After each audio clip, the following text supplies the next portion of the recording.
Welcome back to another case-by-case training. My name is Ben with bencasetraining.com, and today I want to talk about progressive overload. What exactly it is, how to achieve progressive overload in your workouts, and also why it's so important that you're implementing progressive overload in your workouts and your exercises. So first of all, just kind of defining what it is. Quite simply, and probably most of you already know this, it's just progressively over time increasing the load of what you're doing, whether it's increasing weight, increasing reps, increasing the amount of sets, increasing the amount of time that you're doing something for. And so it's just slow incremental changes, adding more difficulty to a given exercise or a given workout, and therefore pushing your body to keep changing, to keep getting results. And we understand this, we know this, but I want to talk about a few different aspects and really, how we fail to do this a lot of the time. And so even with knowing that this is true, a lot of times we kind of get it wrong. And so for one thing, and this is one of the benefits of progressive overload, when you're first starting out with exercising or a workout or maybe a new program that you're not familiar with yet, your body has not gotten used to yet, we tend to sometimes get very ambitious, and we can go in to a new workout or start working out. Maybe it's the new year. Right now it's January, and a lot of people are starting with some New Year's resolutions, and they're getting all amped up to get back into working out or to start working out. And we can go into it thinking, knowing that I've got to push myself in order to get results. And we go in and we push ourselves in that first workout, and we end up either maybe getting hurt, maybe sacrificing some form, maybe just overdoing it, and we end up burning out. After a week or two, it can become exhausting, and your body is just not prepared to handle going in full force right off the bat without building up to it. And it comes from this understanding that we have to push ourselves to grow, to see results. And so we think, hey, I'm going to go in there, I'm going to give it 100%, and that's going to cause me to see some change.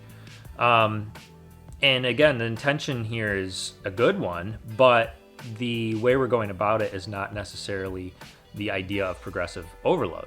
Progressive overload means that it's progressive. And so starting out, it actually shouldn't be that difficult because you need to leave yourself some room to improve and to grow.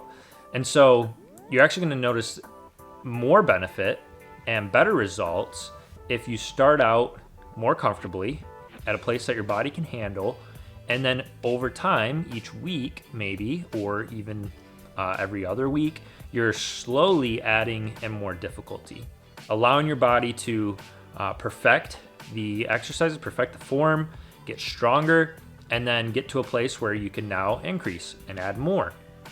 It's going to prevent injury. It's going to help you have proper form on things. And ultimately, you're actually going to get faster results than just going in and trying to overdo it right off the bat. And so this is just one example of how progressive overload actually is the opposite of what sometimes we think, but also very beneficial if we actually implement it correctly. So starting out, not overdoing it, starting out in a place where really we're somewhat comfortable, and we hate using that term when we're talking about exercise and working out, because we know that in order to get results, again, we have to push ourselves. We have to be a little bit uncomfortable. But that doesn't mean right off the bat. And when you've done progressive overload and you've seen that it works and you've seen how it works, it helps you actually to do this, because you're not worried that you're not doing enough in that first week or first couple weeks, because you know it's coming. I'm going to get more and more, it's going to get more and more difficult, and it's going to be tougher in the weeks to come because I'm going to keep pushing. And so when you have that understanding, that knowledge, it does help you to start out properly and not feel like you have to do so much right off the bat. So we put the ego aside and we know, okay, I'm gonna get there, and it's coming. And so when we get to that point, though, we'll be ready, and our bodies will be able to grow and do it in a safe way and improve in a good way. And so it's the example I use all the time with a marathon runner. If the training, we start out by trying to run the full marathon on day one of training, it's not going to go well. And so we have to increase slowly, add a little bit more to the run each week or every few weeks or whatever it is, and keep improving and keep adding. And it doesn't have to always look exactly, there's not one specific method that you have to necessarily use. There might be a better option. There might be a more effective method of progressive overload than another. But ultimately, if you're growing, if you're pushing yourself, if you're improving, that's what's important. And unless you're training for a specific deadline, just continuing to improve, slowly push yourself to grow and to see change is going to really be the best way to do it, because you're going to not, again, overdo it. You're not going to burn out. You're not going to hurt yourself. And you're going to continue to see growth and continue to see results as you continue working out into the far future, years and years from now even. And so this is one of the things, but also progressive overload, and I've already kind of touched on this, it is just the most effective way to get results. And on the other side of the coin, we have, going into it too aggressively, thinking, I got to push myself to get results. On the other side, we could have a complacency where maybe initially you start a workout program. Maybe you start a nutrition program as well with it. You're eating a specific amount of calories, and you notice that it works really well. I'm eating this many calories, and I did that for a month, and I lost 20 pounds. I walked on the treadmill for 1 hour a day, and I lost 20 pounds in that time. And you think you figured it out. You cracked the code. This is what works for me. And then you just stay doing the same thing. And eventually, after a couple months, you start recognizing, I'm not getting that same result that I got in month one. And pretty soon, I'm not getting any results anymore. And we see this all the time. We see where people, come in, they do the same workout. Maybe initially they notice some really fast results, but then they get a diminishing return on those results as they do the same thing over and over and over. And after a year, 2 years, are wondering why nothing's changing. And so we do have to be also on the other side. Yes, coming in a little less aggressive to start is a good thing, but you can't just stay there. You can't just stay in the same place doing the same exact workouts, same exact exercises, same exact reps, weight, or time on a treadmill, even calories. When we're talking about nutrition, you can't just eat the same amount of calories, because once you've lost weight, the amount of calories that you need to burn in order to lose weight is going to change. It's going to adjust based on your body composition. So recognizing that both sides, both extremes are not good, but we often fall into one of these two extremes. And really, one of the biggest things that I think, and maybe this is just an assumption, but I think a lot of people assume that it's a lot of work, it's a lot of effort to track what I'm doing, to track my workouts, track my exercises, and that doesn't sound fun. That's not really what I want to do. I just want to go in, work out, and maybe even you're aware that progressive overload is necessary to continue getting results, and you think, I don't need to track, I'll just go in and push myself, and then next week, I'll try to do a little bit more. But the reality is, it's really not that hard. It's really not that difficult. There's a lot of tools to help with it, and I can recommend some, but it's quite simple, and it really makes a big difference, because one, ultimately, what is the goal? Why are you working out in the first place? Why are you even there at the gym exercising? It's because you want some sort of result, right? Whether it's just general health, And I think a lot of people fall into that category. There's a lot of people who are becoming more aware of just general health, and they're not necessarily doing a bodybuilding competition. They're not there to, get some specific result for, running a marathon or doing some specific goal, but they're just there because they just want general health. They just want to be healthy. But even still, if that's your goal, don't you want to actually be achieving that? And if you're just doing the same thing over and over, yes, it may be better than nothing, but eventually your body is going to adjust, it's going to adapt, and you're going to stop producing any kind of results. And so, again, even if general health is the goal, just simply tracking what you're doing. If you're walking on the treadmill and just knowing that this is what I did this week, I'm going to push the next week to do a little bit more or go a little bit faster or a little bit more of an incline, and you constantly are pushing yourself slightly outside of that comfort zone, it's going to make a big difference, and you're going to get better results. You're going to be healthier. You're going to continue to push your body to change, to adapt, to grow, to get stronger. And so no matter what your goal is in the gym, there is a result that you're trying to achieve, and progressive overload is going to help you achieve that better. It's going to help you achieve it faster and really easier, because while recording, writing down, or putting in your phone what you did, sure, it takes a minute or two, might seem like a lot of extra effort. It'll become a second nature habit. It'll become easy for you once you do it a few times. And in the end, if we measure a year of doing exercise, just simply tracking what you're doing and pushing yourself to do more versus just kind of aimlessly showing up and really kind of being lazy about it because I don't want to take the extra minute to record what I'm doing. After that year, I guarantee the results are going to be far greater if you simply just took a little extra time to record what you were doing and continue to push yourself to do a little bit more. And it doesn't have to be a ton even. You don't have to, if your goal is general health, you don't have to push yourself to a point where, it's excruciating, but just a little bit more. As it gets easy, add a little bit more, add a little more time, add a little more incline, whatever it is. Add a little more weight if you're doing weight training. And, it's funny because we think we're doing the easier route by not taking the time to track down what we're doing.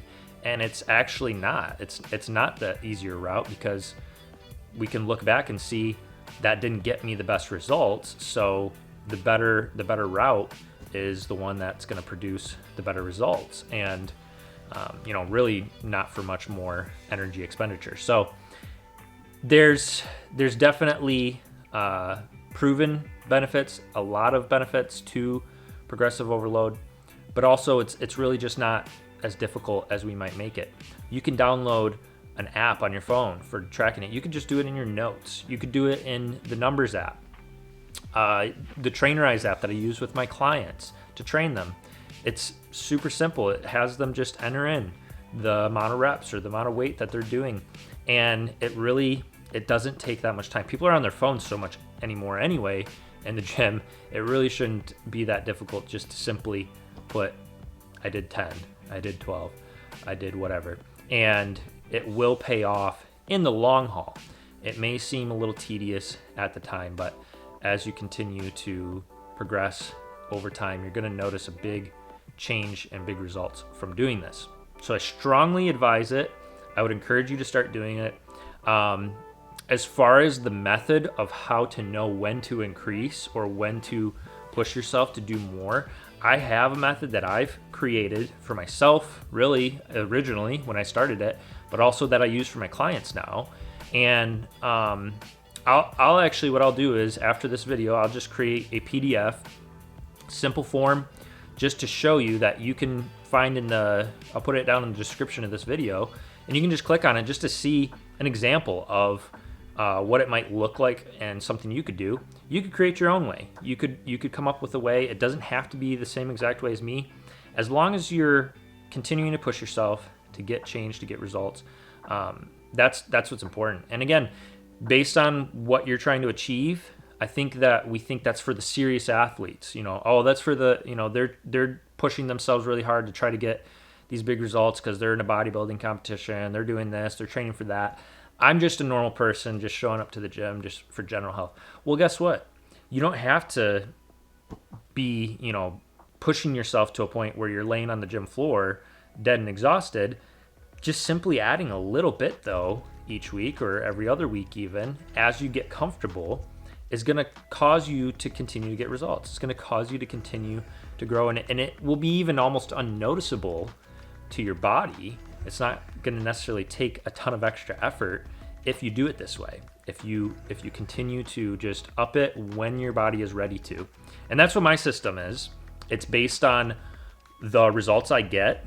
When my body tells me, you're able to do this, it was easy, that's when we increase. That's when we push to do the next thing and make sure we're always getting more results. And this is just going to get you continued return for what you're doing. It's always going to be a little less return for our work as our body improves. If I gain 10 pounds of muscle in a few months, the next few months, I'm probably not going to gain that much again. But if I am continuing to progressively push, I'm going to get more. I'm going to get a greater return than if I just stay at the same place. I'm going to get probably nothing back for my efforts if I don't actually push my body to do more. And so this is just something that I strongly recommend. It's something I use with all my clients to get them results. That's how I get them results. That's the big secret right there, is progressive overload. Just continuing to improve, continuing to push yourself to do a little bit more. And again, it doesn't have to be crazy even. And if you want to push yourself to a point where you're laying on the floor and that's appealing to you, you want to be exhausted at the end of it, great, work up to that. But still starting out, I always recommend starting out that first couple weeks lighter. It's gonna be better when you get to that place of week 4, week 5, where your body is ready to really push hard and exhaust yourself. You're going to be strong in those areas so that you don't cause injury or lose proper form. And so either way, no matter what your outlook is on how you're going to train or what you're training for, progressive overload is what I recommend. I hope this has been helpful, and I will see you on the next one. Hey, I just want to take a minute to talk about the number one product in the health and fitness industry that I recommend people invest in. It's not a supplement, it's not a workout program or even a piece of workout equipment, but it's something that has been studied and tested and is used even by chiropractors and physical therapists. And the best part is it actually works. And that's why the top product I recommend is a massage gun. I don't think there's anybody who can't benefit from using a massage gun. And I know that everybody is capable of using it. It's very simple to use. And even massage therapists are using them now because not only are they extremely effective and have been proven to be beneficial, but they're also extremely efficient. And just 2 minutes of using a massage gun, it's the equivalent of 15 minutes of a traditional massage, whether it be a foam roller or actually going to a massage therapist. So if chiropractors are using them, physical therapists are using them, and massage therapists are using them, and even now sports teams, professional sports teams are noticing the benefits and using them and implementing them, why aren't we all using them? It's not something that has to be only reserved for top athletes. It's something you can get your hands on and start receiving the benefits from today. And just to put it in perspective, the cost on average is less than the price of one massage. So you can do the math there, and you can take it with you wherever you go as well. So check it out. I'll put a link down in the description of this video to the one that I personally use and recommend. And if you want more details on all the benefits of using a massage gun, I'll also link to a video that goes into further detail on the subject.